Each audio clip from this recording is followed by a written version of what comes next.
1 ফেব্রুয়ারি থেকে প্রচারপত্র বিলি থেকে 18 ফেব্রুয়ারি পর্যন্ত তারা হরতালও আছে, অবরোধ আছে, বিক্ষোভ আছে। তো এই ব্যাপারে সরকারের আসলে অবস্থানটা কি, বা সরকার কি ভাবছে? সরকারের অবস্থান খুবই স্পষ্ট। আওয়ামী লীগের, আপনি জানেন যে আওয়ামী লীগের টপ লিডারশিপ, আওয়ামী লীগের অনেকেই এই পুরো জুলাই হত্যাকাণ্ডের সাথে জড়িত, আপনি জানেন। এবং কালকে হিউম্যান রাইটস ওয়াচের, আপনারা যদি খুব মনোযোগ দিয়ে রিপোর্টটা পড়েন, ওই রিপোর্টের 17তম পাতায় আছে, সেখানে স্পষ্টভাবে তারা লিখেছে যে শেখ হাসিনা নিজেই ডাইরেক্টলি অর্ডার দিয়েছেন এনফোর্স ডিসঅ্যাপিয়ারেন্স, মানে গুমের এবং কিলিংয়ের। তো তারা অফিসারদের সাথে কথা বলেছে, অফিসাররা হিউম্যান রাইটস ওয়াচকে জানিয়েছে।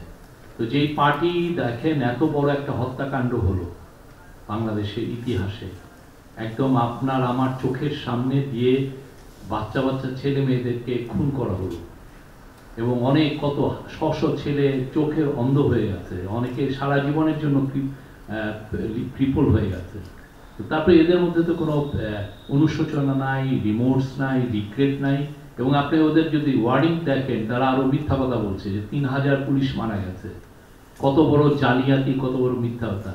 বাংলাদেশে যতদিন না তারা ক্ষমা চাচ্ছে, যতদিন না তাদের এই লিডারশিপকে ট্রায়ালের মধ্যে আনা হচ্ছে এবং তাদের সাবমিট টু জাস্টিস, এবং তাদের যতদিন না তাদের অ্যাকাউন্টেবিলিটির মধ্যে আসছে, ততদিন তাদের কোনো প্রোটেস্ট করার আসলে করতে দেওয়া হবে না।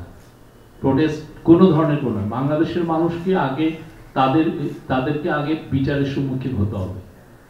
আমাদের স্পষ্ট অবস্থান এখানে। তো হঠাৎ করে জুলাই সনদেরটা খুব একটা শোনা যাচ্ছে না, 23 তারিখ পর্যন্ত মতামত নেওয়ার কথা ছিল। সর্বশেষ জুলাই সনদের কি অবস্থা, বা পলিটিক্যাল পার্টিগুলোর সঙ্গে কথাবার্তা চূড়ান্ত হয়েছে কিনা, এই সম্পর্কে কিছু বলবেন? মাননীয় প্রধান উপদেষ্টা এই বিষয়ে দাবসেও কথা বলেছেন কয়েকদিন আগে। উনি আশা প্রকাশ করেছেন যে ফার্স্ট উইক অফ জুলাই হয়তো এই বিষয়ে একটা রাজনৈতিকভাবে একটা ঐক্যমতে পৌঁছানো সম্ভব হবে। Sorry, first week of February, sorry.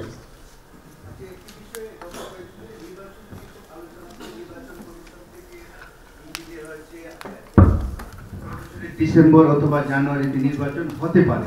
তো এরকম কি কোনো সরকারের পক্ষ থেকে কোনো গাইডলাইন হয়েছে যে জানুয়ারি কিংবা ডিসেম্বরে নির্বাচন হবে? আমরা আমাদের অবস্থান তো বারবার স্পষ্ট করেছি। আমরা দুটো ডেট দিয়েছি। একটা হচ্ছে যে যদি কোন রিফর্ম হয়, সেক্ষেত্রে এই বছরের ডিসেম্বরের মধ্যে ইলেকশনটা হবে, হ্যাঁ, সেটা আমরা বলেছি, মানে ইন্টারিম গভর্নমেন্ট বলেছে। আর একটা হচ্ছে যে যদি পার্টিগুলো মনে করে যে না, আমরা আরো বেশি রিফর্ম চাই গভর্নমেন্টের কাছ থেকে, তাহলে সেক্ষেত্রে আরো 6 মাস এটা এক্সটেন্ড করা যেতে পারে, মানে জুন 2026 এর মধ্যে হতে পারে। এইটার ব্যাপারে বারবার আমাদের ইন্টারিম গভর্নমেন্টের অ্যাডভাইজার, আমাদের মাননীয় চিফ অ্যাডভাইজার বারবার এটা বলেছেন। এখন ইলেকশন কমিশন একটা ইন্ডিপেন্ডেন্ট অর্গানাইজেশন, ইন্ডিপেন্ডেন্ট বডি, তারা তাদের কথা বলছে। আমার মনে হয় যে এটা নিয়ে সামনে আরো কথা হবে। স্পষ্ট একটা যখন আসবে স্পষ্ট ডেট আপনারা শুনবেন। বাট তার আগে যেটা খুবই প্রয়োজন বা যেটা নিয়ে কাজ হচ্ছে, সেটা হচ্ছে যে রিফর্ম। সেই রিফর্মের আমরা আশা করছি যে এই মাসের ফেব্রুয়ারি মাসের মাঝ বরাবর সমস্ত রিফর্মের রিপোর্টগুলো পাওয়ার পরে কনসেনসাস কমিশন কাজ করবে। ওইটার পরে রিফর্মের উপরে অনেকগুলো নির্ভর করবে আসলে এক্স্যাক্টলি কবে ভোটটা হবে। শফিক ভাই, আমি রঘুনজ্জামান রঞ্জন, বাংলাদেশ প্রতিদিন থেকে বলছিলাম।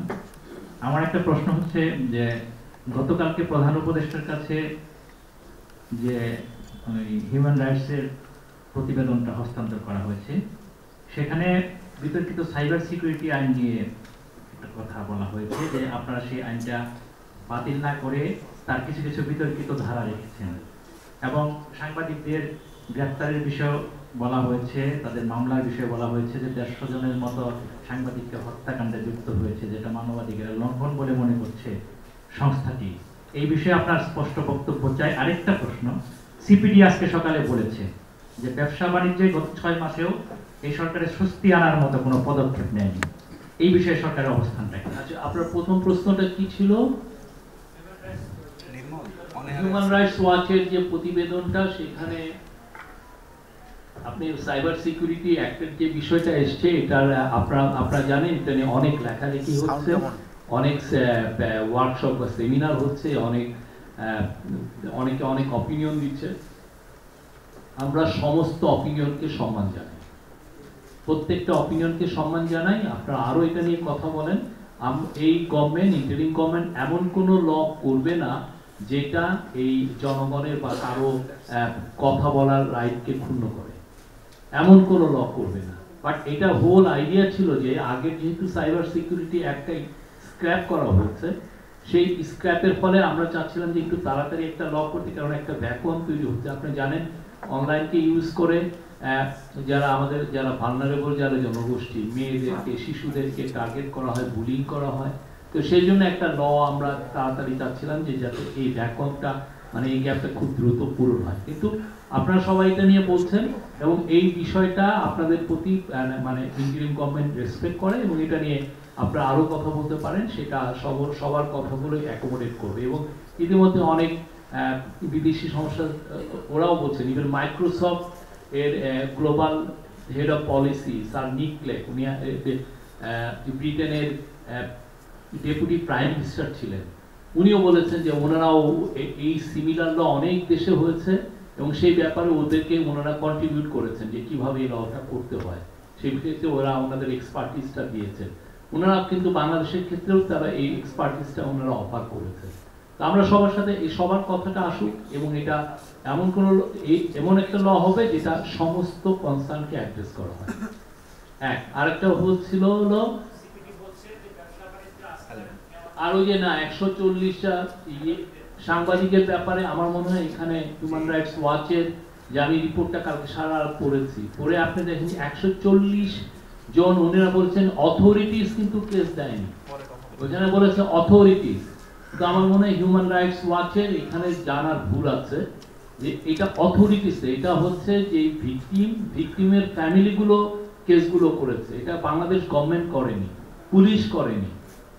সাংবাদিকদের এগেইনস্টে যে কেসটা সেটা আমরা করিনি, এটা করেছে ভিকটিম। এখন একজন ভিকটিমের ফ্যামিলি, যার ছেলে মারা গেছে, যার ভাই মারা গেছে, উনি যদি এসে কারো এগেইনস্টে কেস করেন, সেখানে আমরা তো এটার জন্য দায়ী না, সেক্ষেত্রে আমার কি করার আছে? সেই জায়গাটা আমার মনে হয় ওই যে ওনাদের এটা ভুল। আমরা অবশ্যই তাদের সাথে কন্ট্যাক্ট করবো, করে বলবো যে আপনারা এটা অ্যামেন্ড করতে হবে, বিকজ এটা তো আমরা কেসটা করি নাই। আপনি যদি দেখেন 140 জন বা সাংবাদিক বা যার কথা বলা হচ্ছে, একটা ভিকটিম ফ্যামিলি কেস করেছে এবং সেক্ষেত্রে আমরা মোরালি ওই ভিকটিম ফ্যামিলিকে যে বলতেও পারি না যে না আপনি কেসটা করেন না। বাট আমরা যেটা করেছি সেটা হচ্ছে যাতে মানুষজন যাতে হ্যারেস না হয় এবং এই হ্যারেসমেন্টটা যাতে এবং এই কেসগুলো যাতে খুব দ্রুত একটা ডিসপোজ অফ করা যায়, সেই জন্য একটা তথ্য মন্ত্রণালয়ের একটা 8 সদস্য বিশিষ্ট একটা কমিটি করে দেওয়া হয়েছে, headed by additional secretary. Additional সে ওনারা খুব দ্রুত এই কেসগুলো দেখবেন। ওনারা ইনভাইট করেছেন আর যারা কেস হয়েছে যাদের এগেইনস্টে তাদেরকে বলেছেন যে আপনারা আমাদের সাথে কন্ট্যাক্ট করেন, ওনারা কিন্তু ইনভাইটও করেছেন। তো এই জায়গাটা আমরা মনে করছি আমরা যথেষ্ট স্বচ্ছতার ইয়েতে আছি এবং মাত্র 4 জন সাংবাদিক অ্যারেস্ট হয়েছে, বাকি আপনি দেখেন কেউ তো অ্যারেস্টও হয়নি, ঠিক না? তা আমরা চাচ্ছি যে এই কেসগুলোর মাধ্যমে কেউ যাতে হ্যারাসমেন্টের শিকার না হয়।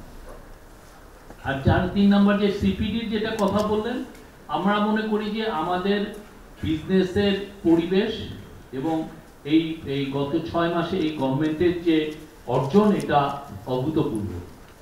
আপনি দেখেন এই যে প্রত্যেকটা এই যে স্টক মার্কেটে আপনি দেখবেন যে প্রত্যেকটা কোম্পানি কিন্তু তাদের প্রফিট এগুলো ঘোষণা করছে, তাদের 3 মাস বা 6 মাসের এটা ঘোষণা করছে। এবং আপনি দেখেন না কোম্পানিগুলো কেমন পারফর্ম করেছে গত 6 মাসে, সেখানে তো স্পষ্ট দেখা যাচ্ছে। প্লাস কি আপনি এক্সপোর্টের ফিগার, আমরা বারবার বলছি যে আমরা এক্সপোর্টের কোনো ফিগার ম্যানিপুলেট করি না। এক্সপোর্টের গত 4 মাসের এক্সপোর্ট অন অ্যান এভারেজ 15% উপরে বেড়েছে। আপনি কয়েক বছরে অন অ্যান এভারেজ 4 মাসে 15% উপরে বেড়েছে। কয়টা ফিগার আছে? আমি তো এক্সপোর্টের ফিগার জানি, আমি আগে ইকোনমিক জার্নালিজম করেছি।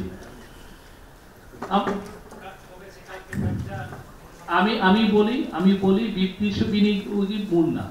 তারপরে ধরেন এই চিটাগং পোর্টের আপনি কার্যক্রম দেখেন, 7.5% গ্রোথ হয়েছে। 2000 সালের পরে যে ফিগার ছিল কন্টেনার হ্যান্ডলিং, এটা ব্রেক হয়েছে এই বছর।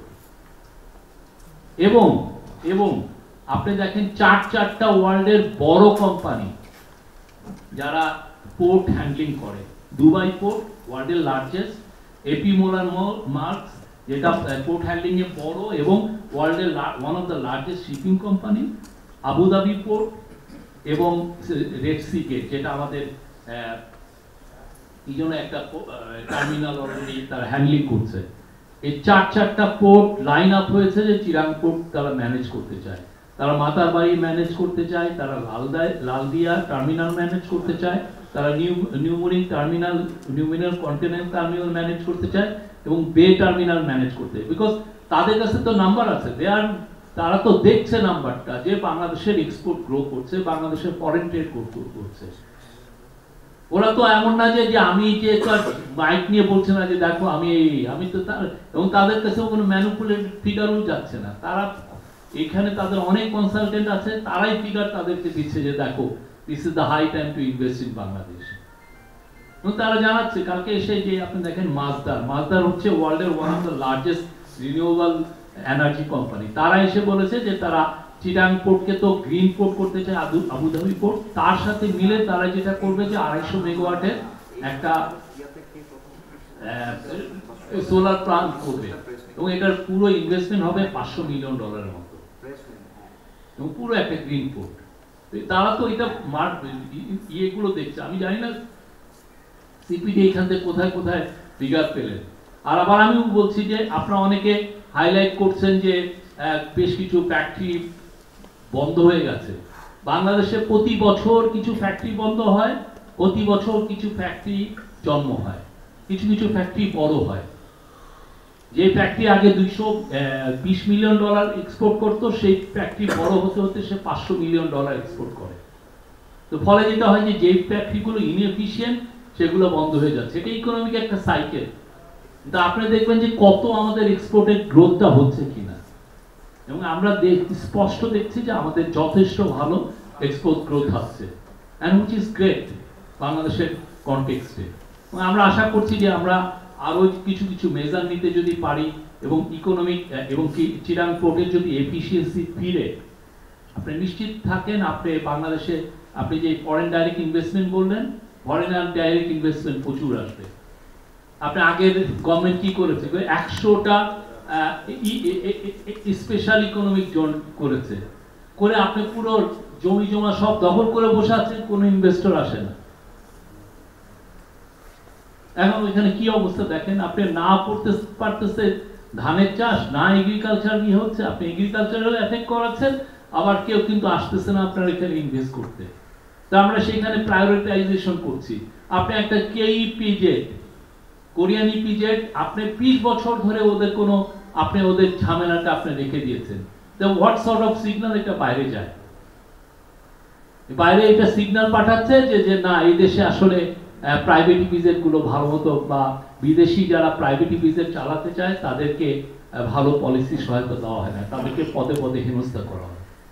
আমরা এসে কেইপিজেড দেখবেন এই মাসের মধ্যে তাদের সমস্যাগুলো, তাদের ল্যান্ড নিয়ে যে সমস্যাটা আছে, আমরা আশা করছি এই মাসের মধ্যে এটা শেষ হবে। আমরা আশা করছি আমরা রাইট ইকোনমিক রিফর্মগুলো যখন ইন প্লেস থাকবে, যখন করা হবে, হুহু করে ফরেন ডাইরেক্ট ইনভেস্টমেন্ট বাড়বে। এটা এই গভর্নমেন্টের কমিটমেন্ট, ফরেন ডাইরেক্ট ইনভেস্টমেন্ট বাড়বে। Thank you.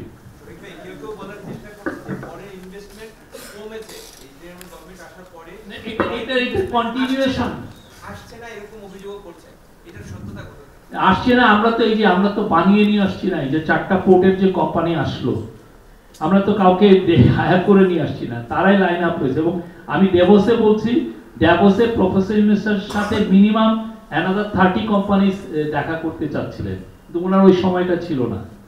আপনি যেটা হয়েছে যে আপনি জুলাই অগাস্ট বা ওইটার কন্টিনিউশনের কারণে আপনার ফরেন ডাইরেক্ট ইনভেস্টমেন্টের কিছুটা ইম্প্যাক্ট হয়েছে। তো আমরা তো ওইটা দিচ্ছি। এবং ফরেন ডাইরেক্ট ইনভেস্টমেন্ট না আসার ওয়ান অফ দ্য রিজন ছিল সেটা হচ্ছে যে আপনি বছরের পর বছর কাউকে প্রফিট রিপ্যাট্রিয়েট করতে দিতেন না। আপনি এয়ারলাইন্স গুলোকে জিজ্ঞেস করেন কয় বছর তারা টাকা বিদেশ তাদের প্রফিটটা পাঠাতে পারে নাই, আপনি আলিকো যেটা মেটলাইফকে জিজ্ঞেস করেন কয় বছর সে বিদেশে টাকা পাঠাতে পারে নাই। আপনি ইয়েকে বলেন কি জন্য, শেভরনকে বলেন না, শেভরন কয় মাস কত বছর ধরে বিদেশে টাকা পাঠাতে, সে বিজনেস করছে এখানে, কিন্তু আপনি বললেন যে না আপনার প্রফিট রিপ্যাট্রিয়েট করতে পারবেন না। এবং ফলে আমরা এসে কি করেছি, আমরা এসে শেভরনের সাথে একটা ইনফর্মাল একটা চুক্তি হয়েছে যে তোমার সমস্ত টাকা আমরা 6 মাসে আমরা পে অফ করব।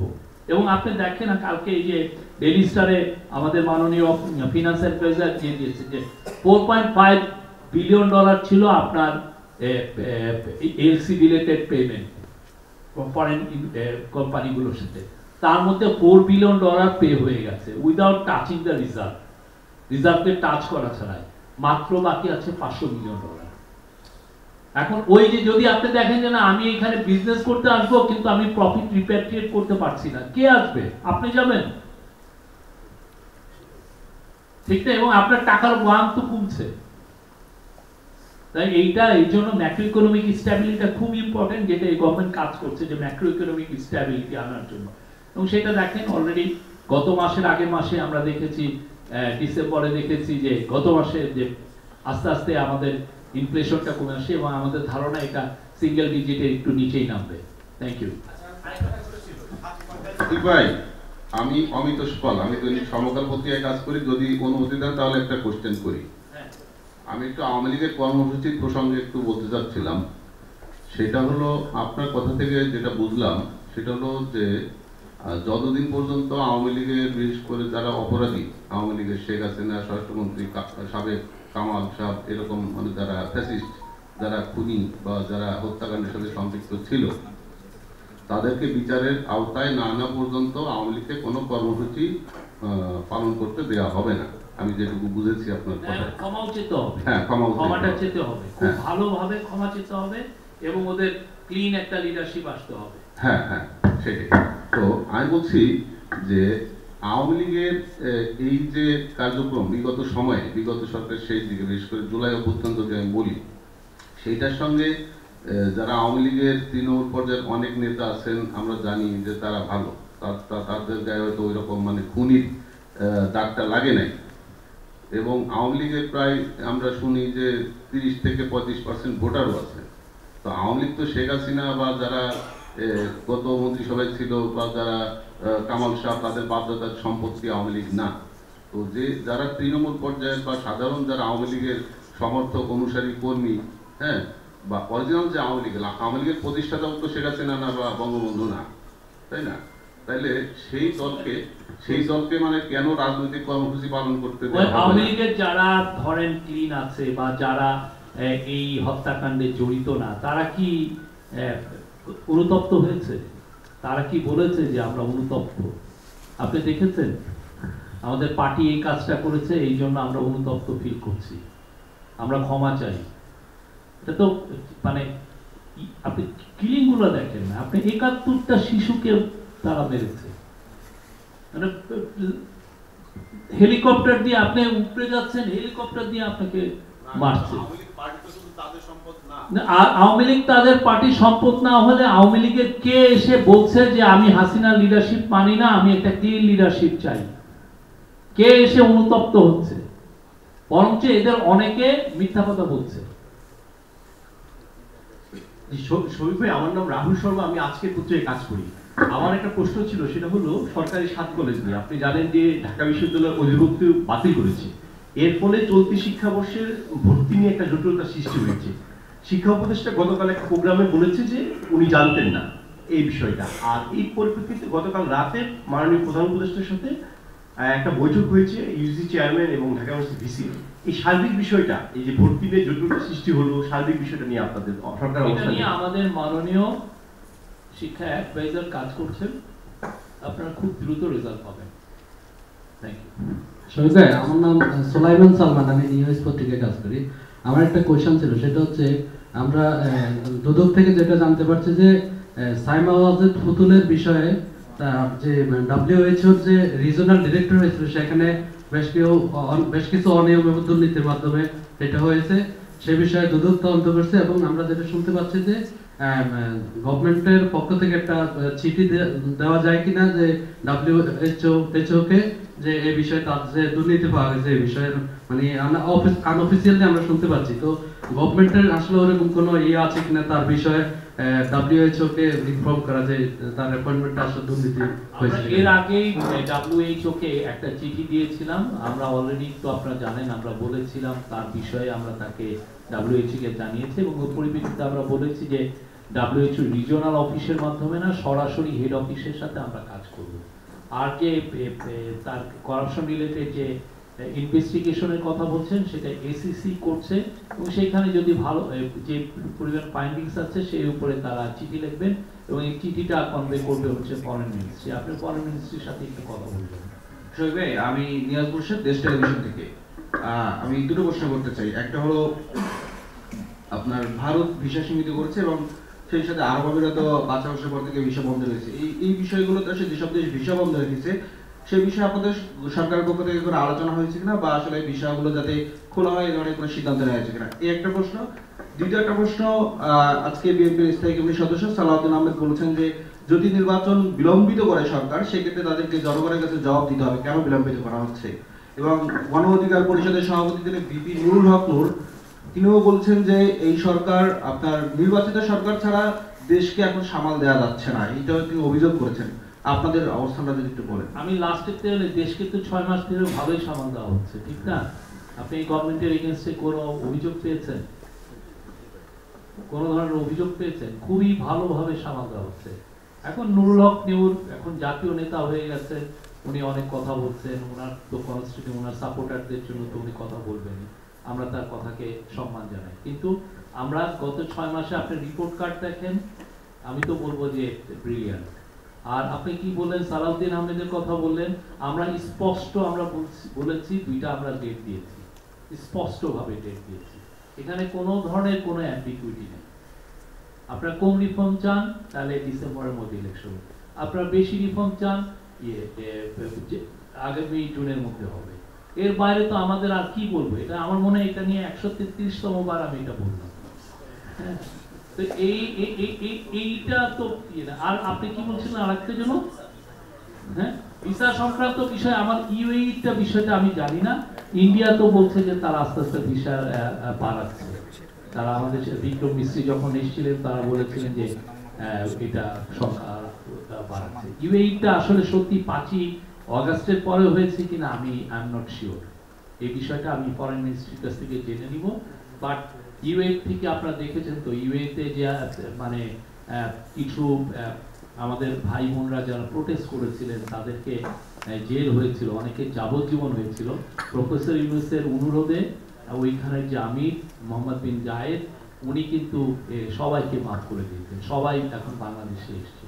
এবং সামনে যে ওয়ার্ল্ড গভর্নমেন্ট সামিট একটা হওয়ার কথা এই ফেব্রুয়ারি মাসের প্রথমার্ধেই, এবং সেই সময় আমার মাননীয় অ্যাডভাইজার যাচ্ছেন, আমরা আশা করছি উনি এখানে যাবেন।